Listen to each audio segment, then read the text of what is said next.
Hello there, my name is Brother Sean, and I'm a member of the Teo community of St. Francis, a new monastic community of brothers and sisters called by Jesus the Cosmic Christ to emulate the simplicity of Francis and Clare of Assisi. And there are many such groups today forming around the world, groups searching for intimacy with God without bureaucracy, dogma, or even guilt. Strange word, that guilt. But first, before I share with you about the new monasticism we have embraced, I'm guided to read to you from the most beautiful little book, Thirsting for God by Mother Teresa. Until you can hear Jesus in the silence of your own heart, you will not be able to hear him saying, "I thirst in the hearts of the poor." You and I live in a beautiful world. I call it the Cathedral of God. It is where I find God, like Francis, in the woods, in the caves, in the hills and in the meadows. And though I began my religious life as a nursing monk back in the 60s, early 60s, you could say that I had difficulty discerning God's voice at such an early age. But I followed my heart and I entered this community because I sensed it was synchronicity.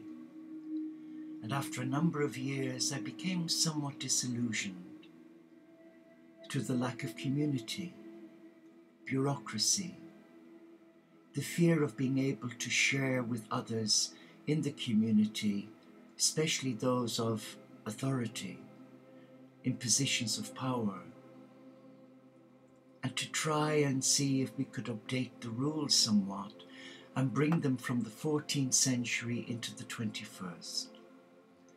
That met with a lot of opposition from the older members, and sadly we lost about 200 members in the space of 4 years.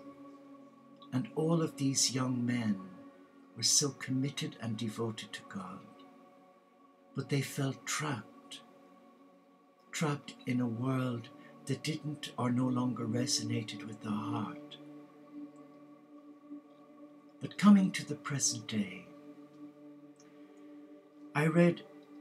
I've read many books recently on new monasticism, on groups forming communities where groups of men and women can live together and meet at the table for a shared meal, where they can pray together, work together.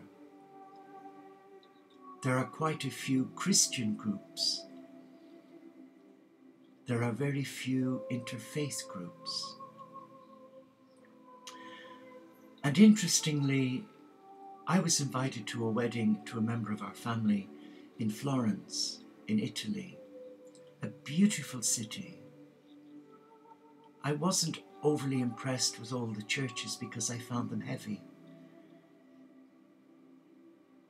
But what I did find was a nagging in my heart to go to Assisi.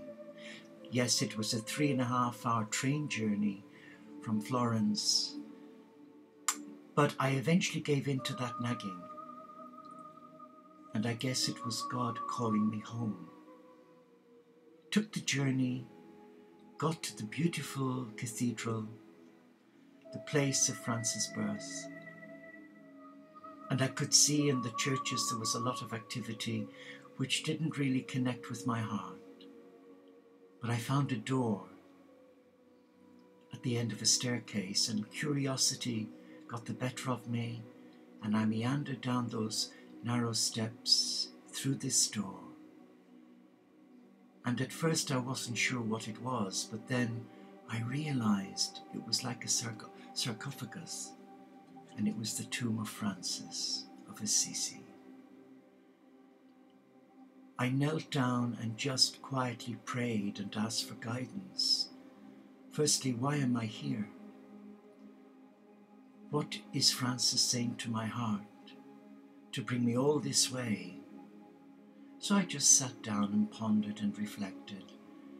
Before I knew it, there were tears running down my face as I looked back over my life and realized how many opportunities I missed through stubbornness, indifference, apathy, fear. And I just heard a strong voice speaking to my heart in the silence of that place. Unite the family of God. And I thought, well, I'm doing that in prayer each day when I pray the office. And I thought, I pray for unity and peace. And then I sensed the words, leave your comfort zone. Not to abandon your church as a Catholic Christian, but to step outside and walk the solitary path. And I thought, oh dear. But the message from Jesus to Francis, rebuild my church, I was receiving a similar message, restore the family of God. And I thought, I'm out of my depths. But I listened, I prayed, and I asked for guidance. And coming away from Assisi, I was deeply moved, having been at the tomb of Francis and the tomb of St. Clare. And as time evolved, it was established the Franciscan Abbey of Peace and Compassion, an abbey to be called the Fran-Clara Abbey, Francis and Clare of Peace and Compassion. A lay monastic community where men and women of different faiths can come and dedicate their lives to God in service for peace, reconciliation and unity.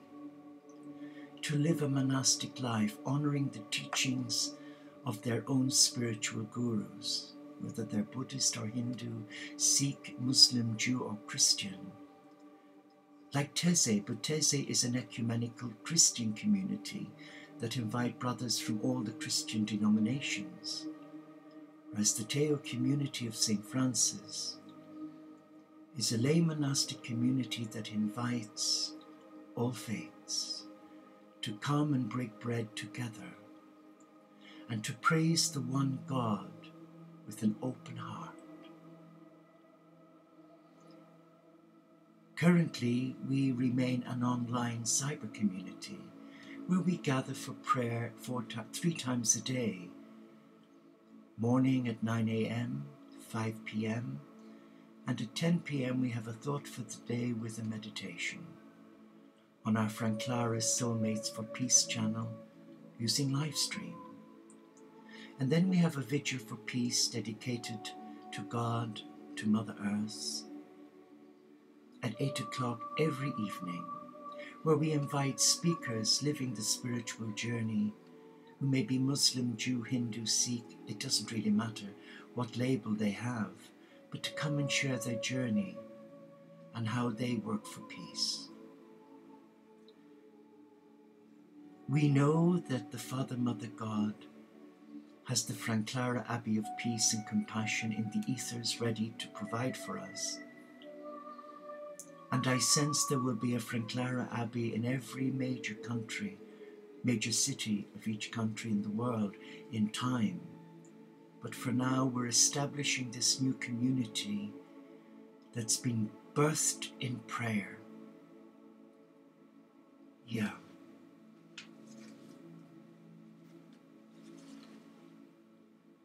And continues to be led by prayer. Prayer is what unites us as a community. It is prayer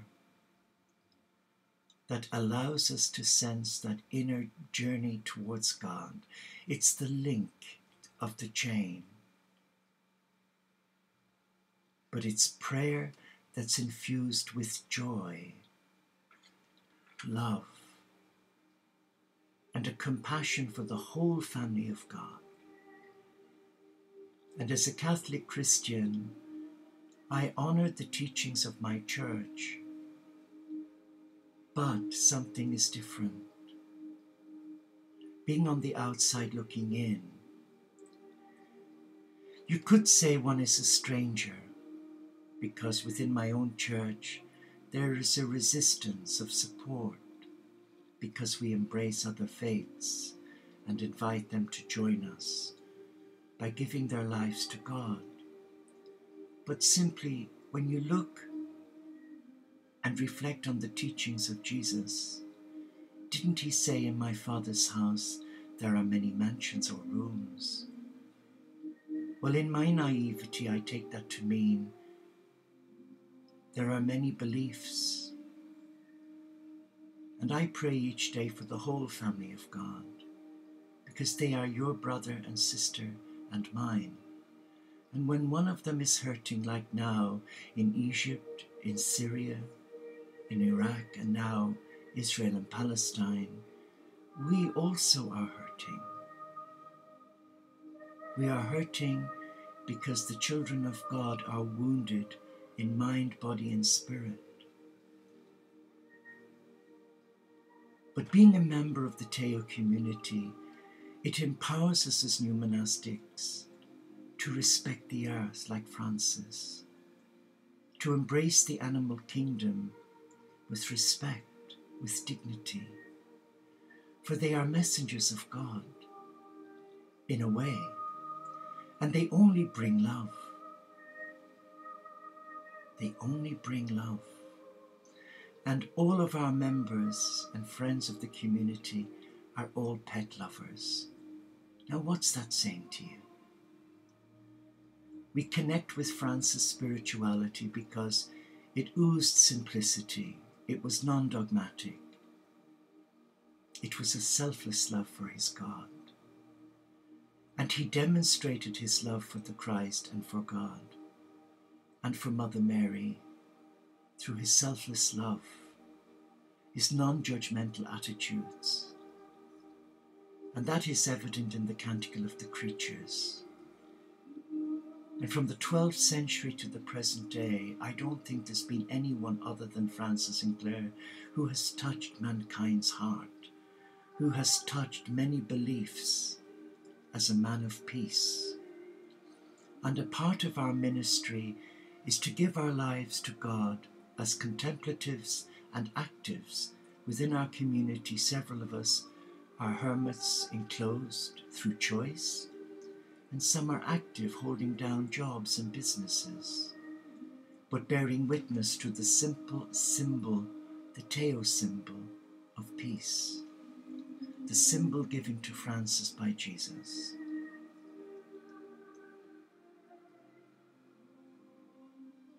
It's important to pray, but it's important to labor and pray at the same time. Ora et labore. Work while you pray.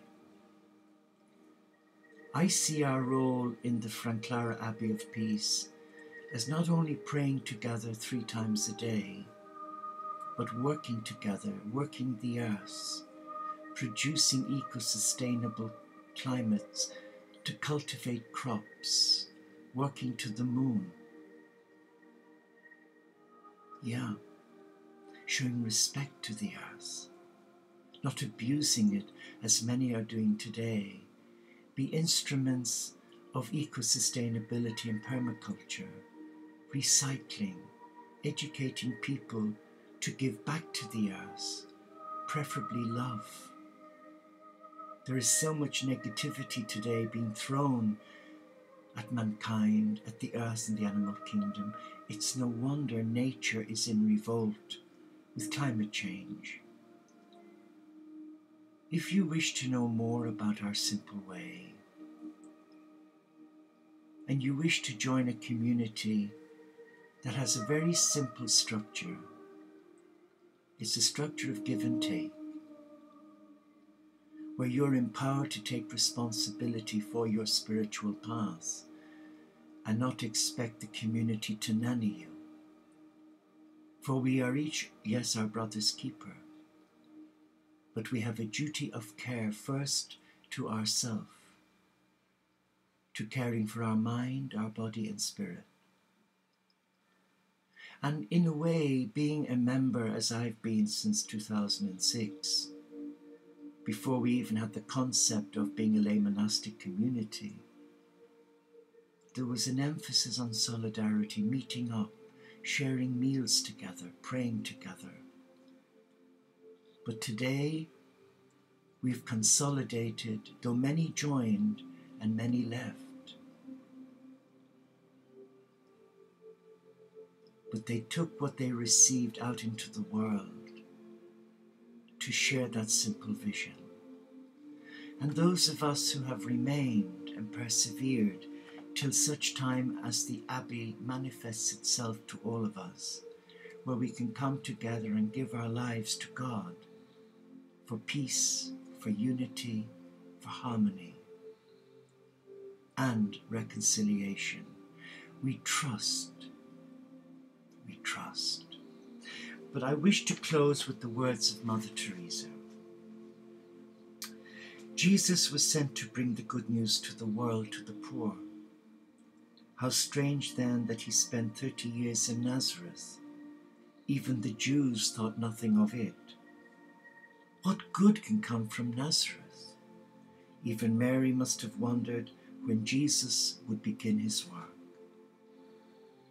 Our first great responsibility is to be a family, a community revealing first to one another something of God's own love and concerns and tenderness. See how they love one another. Being so close to each other, it is possible to miss God's love and goodness that it is to be found in those who are so near to us. We need to help each other to forget the everyday deficiencies and to start a new life every day in the joy of Jesus. And that really, for me, is Franciscan spirituality underpinned by Celtic spirituality. But as Gandhi said, I like your Christ, but not your Christians, because your Christians are not like your Christ. Now take from that what you will, but for me, so many talk the walk, and very few walk the talk. I see our community as a community who are activists for peace. We pray for peace, and we also demonstrate for peace. Let us just reflect now. Reflect on the meaning of love. Reflect on the purpose of being a person of joy. And ask in your heart, what is my life purpose here today in a world driven by a new God, consumerism, where more emphasis is placed on wealth and status, and the poor, the marginalized, the downtrodden are bypassed as if they are an inconvenience. In our vulnerabilities, we offer to God our availability to let his love shine through us. And we who have taken life vows, one of our vows is providence, where we do not apply for funding. We rely on the love of our Father, Mother, God to provide for us. And they do. And we're here, 8 years on, trusting each day, celebrating God's love in praise, by becoming a people set apart to love and to give praise to God, and to accept our brokenness, our woundedness, and also to surrender our helplessness to a loving God. I hope my short talk with you has helped in some way. But remember, today, God is speaking to the hearts of every child of God. Come, follow me. Do you sense that?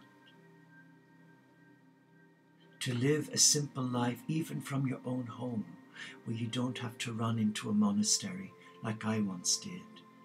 But here now, I live in a monastery without walls, where there is freedom, where there is joy, and where one can connect with the earth and see the hand of God in the beauty of creation and the song of a bird. Pax et bonum, namaste, shalom, inshallah, pax et bonum, om shanti, solo de caritas, salam alaikum. May the peace of your God reawaken within you a spirit of joy, a spirit of peace. Thank you. May God bless you.